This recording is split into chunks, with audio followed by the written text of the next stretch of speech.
Hello student, आप सभी का हमारे यूट्यूब चैनल पर स्वागत है। तो बेटा, जैसा कि मैंने पिछले लेक्चर में वैद्युत आवेश का वैद्युत क्षेत्र चैप्टर स्टार्ट किया था और मैंने टर्म पढ़ा था, कहता है पहले चीज इलेक्ट्रोस्टैटिक यानी स्थिर वैद्युत की होता क्या है ये पढ़ा था। दूसरी चीज कि वैद्युत क्या होता है ये पढ़ा था। इसके बाद इनमें अंतर पढ़ा था। नेक्स्ट वैद्युत आवेश के बारे में पढ़ा था। वैद्युत आवेश के बारे में पूरा डीपली पढ़ा था। अगर मैं बात करूं वैद्युत आवेश के बाद इसका सूत्र पढ़ा था, फॉर्मूला पढ़ा था, मात्रक पढ़े थे हमने, ठीक, विमेय सूत्र पढ़े थे, ठीक। उसके बाद वैद्युत आवेश के प्रकार पढ़े थे, वैद्युत आवेश के प्रकार पढ़े थे। अब मैं स्टार्ट करने जा रहा हूं। आज का टर्म में इंपॉर्टेंट है, धीरे धीरे इंपॉर्टेंट टर्म की ओर आपको ले जा रहा हूं, ठीक, स्टार्टिंग से। तो आज मैं पढ़ाऊंगा आपको आवेशों के गुणधर्म, प्रॉपर्टीज ऑफ चार्ज। भाई अगर आवेश उत्पन्न हुआ है तो कुछ ना कुछ उसके गुण होंगे, तभी तो हम यूज में लाते हैं, ठीक है। तो हर एक चीज के गुण भी होते हैं, ठीक है, और उसकी, ठीक है, और गुण भी होते हैं। तो हम गुण के बारे में इसमें पढ़ेंगे कि आवेशों के गुणधर्म क्या है। इसके बाद हम लोग पढ़ेंगे कि चालकता के आधार पर पदार्थों का वर्गीकरण, यानी पदार्थ जो होते हैं कितने प्रकार के होते हैं, ठीक। उसके बाद पढ़ेंगे वैद्युत बल कि वैद्युत बल क्या होता है, उसके प्रकार पढ़ेंगे, ठीक। तो स्टार्ट कर रहे हैं कि आवेशों के गुणधर्म। आवेश के गुणधर्म होते क्या है। तो आवेश के गुणधर्म में पहला गुणधर्म क्या होता है, ठीक। पहले गुणधर्म समझ लीजिए कि कितने होते हैं, ठीक है। आप एग्जाम में शॉर्ट में भी लिख सकते हैं, ठीक। हम पूरे डिटेल आपको बताएंगे। आवेशों के गुणधर्म में आवेश होता है प्रतिकर्षण या आकर्षण का गुण रखता है, पहला।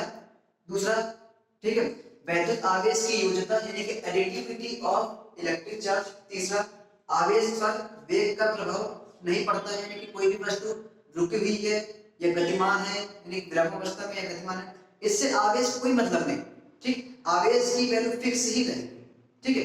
तीसरा क्या है, आवेश का क्वांटीकरण। आवेश का क्वांटीकरण यानी क्वांटाइजेशन ऑफ चार्ज। बेटा ये है, लेकिन तो एग्जाम में छपी हुई मिलेगी कि आवेश का क्वांटीकरण क्या होता है, ठीक। भले ही आवेश के गुणधर्म में ना है, लेकिन आवेश का क्वांटीकरण क्वांटाइजेशन ऑफ चार्ज आएगा, तो इसे आप इंपॉर्टेंट मार्क करेंगे जब मैं पढ़ाऊंगा, ठीक। तो आज के सेशन बहुत इंपॉर्टेंट है, शुरू से लेकर अंत तक बने रहेंगे, ठीक। नेक्स्ट आपका जो पांचवा है आवेश का संरक्षण यानी कि कंजर्वेशन ऑफ चार्ज, ठीक। ये भी इंपॉर्टेंट है। लास्ट के जो दोनों पॉइंट है बहुत ज्यादा इंपॉर्टेंट है, एग्जाम में छपा हुआ मिलेगा नहीं पेपर में, ठीक। तो अगर बात करें पहली हेडिंग वैद्युत प्रतिकर्षण, वैद्युत प्रतिकर्षण या आकर्षण का गुण। प्रॉपर्टीज ऑफ इलेक्ट्रिक, प्रतिकर्षण को कहते हैं repulsion, repulsion, repulsion and attraction. ध्यान समझे, वैद्युत प्रतिकर्षण का और आकर्षण का गुण होता कैसे। भाई दो समान आवेशित वस्तुओं के बीच वैद्युत प्रतिकर्षण यानी कि दो समान आवेशित वस्तुओं के बीच दो समान प्रकृति के आवेश अगर प्लस प्लस या फिर माइनस माइनस, इनके मध्य क्या होगा, प्रतिकर्षण होगा, ठीक है, प्रतिकर्षण। उसके बाद दो विपरीत प्रकृति माइनस प्लस या फिर प्लस माइनस के बीच आकर्षण का गुण होता है। तो पहला गुण आप लिखेंगे, हेडिंग में नोट कर दिए कि दो समान आवेश प्लस प्लस या माइनस माइनस के बीच वैद्युत प्रतिकर्षण, जबकि दो विपरीत प्रकृति के आवेशों के मध्य क्या होता है, आकर्षण होता है, ठीक है। ये हो गया पहला गुण, ये हो गया पहला गुण, ठीक है। दूसरे गुण की बात करें, दूसरे गुण की बात, दूसरा गुण क्या होता है, वैद्युत आवेश, वैद्युत आवेश की योज्यता, additivity of, additivity of charge. एक बात बेटा ध्यान सुनना कि आप साथ साथ नोट्स बनाते रहेंगे प्रॉपर, तो उसे रिवाइज करने में भी आसान रहेगा।